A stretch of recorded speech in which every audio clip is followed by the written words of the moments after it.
بسم الله الحمد لله والصلاة والسلام على رسول الله. يعني ما لا والله قف يعني قف بني آدم إنه يسوق سكور ربه ولا يسوق ربه إنه تعنولا.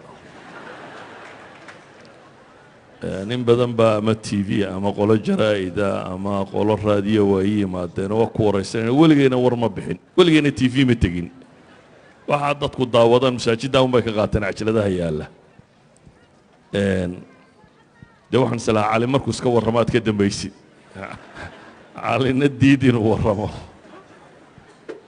marka wax badan oo sheego runtii ay ku kordhinaysaa ma jiro waqtigiina la lumiyo maaha anu raga halkan fadhiyo oo ka wada daaweynaan u maleynaya Sheekh Maxamed Umar Mala isku dhadhownahay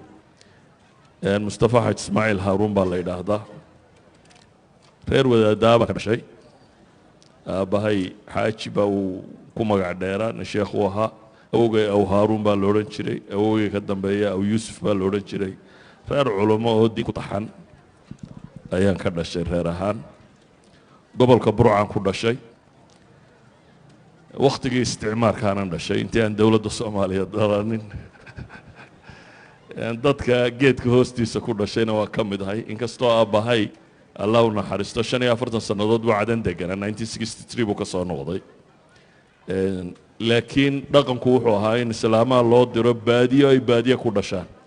iyadoo la diidan yahay dhakhtarka iyo ragga joogiya waxaasi aanay islaamuhu rabin ee loo diro hooyadeedo baadiyo joogta inay baadiyo lagu soo umuro intaan walaalaanay nin quraan kaga dhashay cadan inta yadi kalaba baadiyana loo diray baadiyana ku soo dhalanay baadiyaha gobolka Togdheer ee Burco ayaan ku dhashay isagaan wax ku bartay malcaamad dugsi hoose dugsi dhexe institute-kii Jarmalka Burco ku yaalay intaasaan ka baxay takhasuskaygu Soomaalinimada leydku ahaa jaamacadda Soomaaliyeed baan ka baxay 1980kii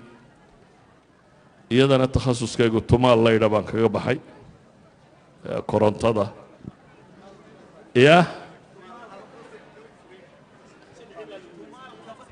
Tumaalku waa farsamo yaqaan وفرسما يقان ليد باك بحي جامعة دا كديبنا واحد نقضي معلن دوكسيكا فرسما دا قعنته جرمال كردستان كويا لما قال طبعا معلن كان نقضي مركان مدو سنة دي يبرم لها تشوغي دولة الصوماليات باي حدي دولة الصوماليات مرة بوح بدنا كشيغو لكن انت ميلوده wax ku xidhi jirtay waan soo maray station police waa la igu xidhay NSS waa la igu xidhay xero gulwada waa la igu xidhay xero military waa la igu xidhay dhabarjabin waa la igu xidhay jeel waa la igu xidhay waligeena maxkamad la ima tagin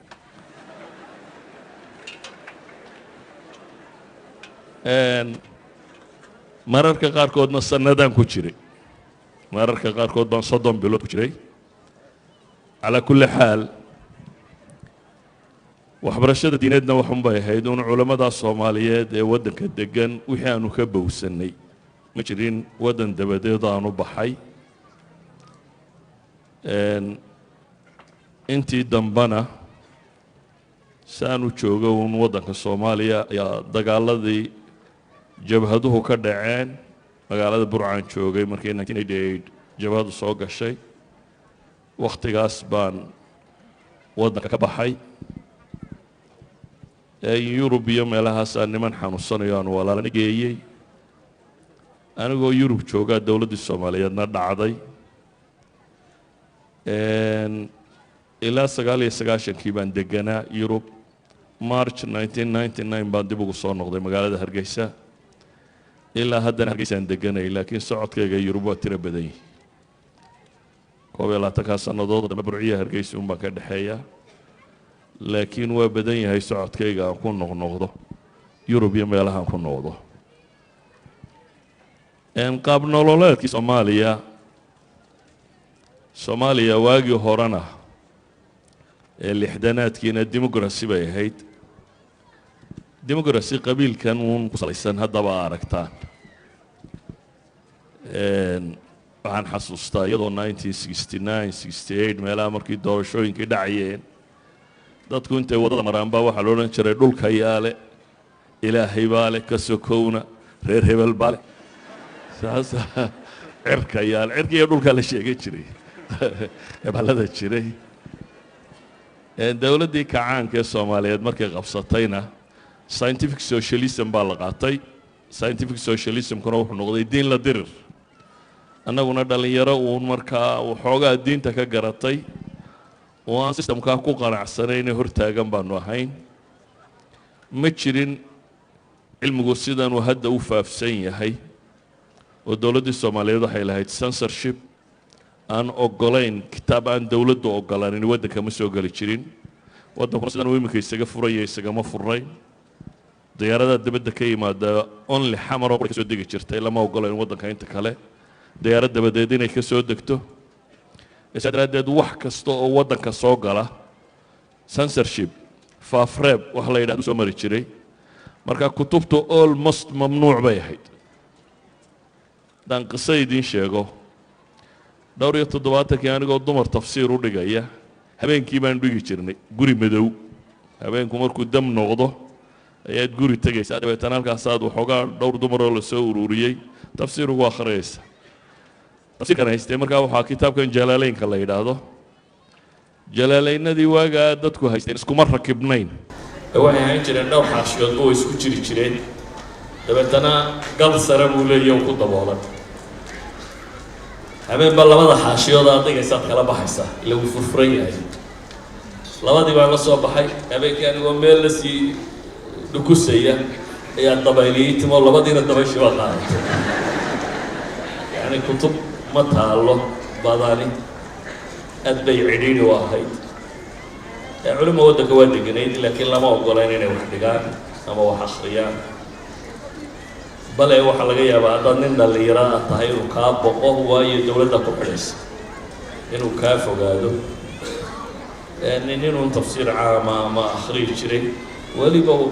soomaaliya waagaasi tafsiirka bisha ramadaan unbaa inta badan la akhriyi jiray waqtiyada kale kutubta fiqiga ama naxwa ama waxaasaa la akhriyi jiray على كل حال waxaan uga daleeyay aan arrintan u tilmaamayo waxa weeyaan jaaniska ay idinku haysataan ma oolin waaga jaaniskana ay kutubtu baalka inaad jeeb ku sidataan ku jirto meel kasta lagu iibinayo ay kitaab aad u baahato aad helayso electronically aad shaamilo soo download garaynayso oo dhowr iyo 10 kun oo mujalladay ku jiraan yani jaaniska sida tan ee qofku research samayn kara wax baxthi kara wax baari kara waaga ma oolin laakiin waxa yaalay dad committed oo dadaalaya mala daacadnimana ku jirto oo in ilaahay waxa ugu dhawaadaan ay ku jirto marka aanu qadiyada jecel inaan ku celiyo waxa weeyaan war nicmada haysataan ee ku saabsiisan diintu sida ay maanta u fududahay inuu qofku barto may jirin may oolin waxay ahayd wax aad u cidhiidhiya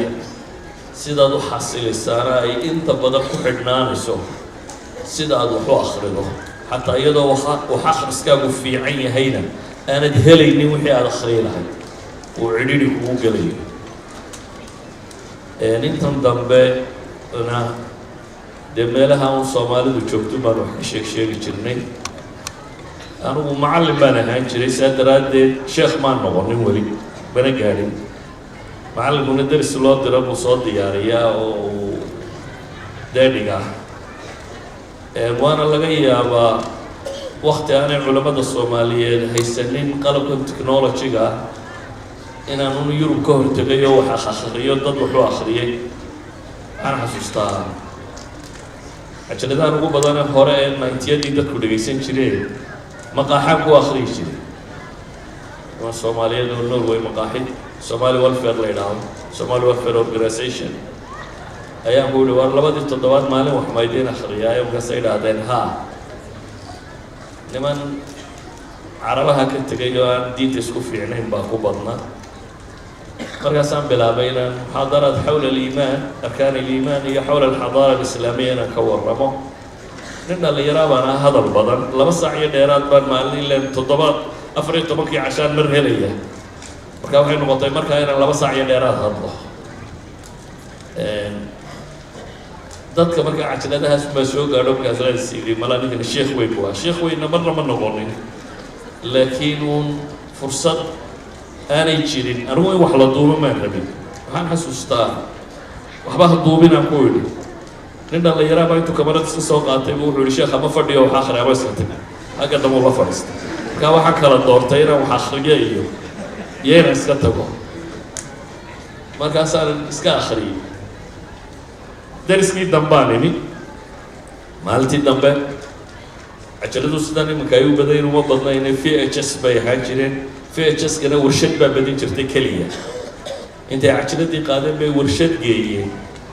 dabeetana dhowr boqol cajaladood bay ka dhigeen iyagoo meesha ku iibinayaan ugu imin cabdillaahi xuseen kaahiye la yidhaahda iyo inaan loorana la yidhaahda iyo axmed baaruud iyo iyagoo iibinayaan waar waa sidee dee waxaana iibinaysaa waxay dhahayn sheekh masaajidkaan kirada kaga bixinayna markaasaa iska aamusoo sirida masaajidkaan kirada alagaga bixiyo marka waxaan dadku duubayna anigu kuma talagelina inaan duubo TV-na weli ma tegin raadiyona weli ma tegin wadaadku su-aalaha badan uu dadka weydiinayana mala in isagu ka jawaaba bay ku fiican tahay anigu intaasaan ku gabagabaynaya wasalaamu calaykum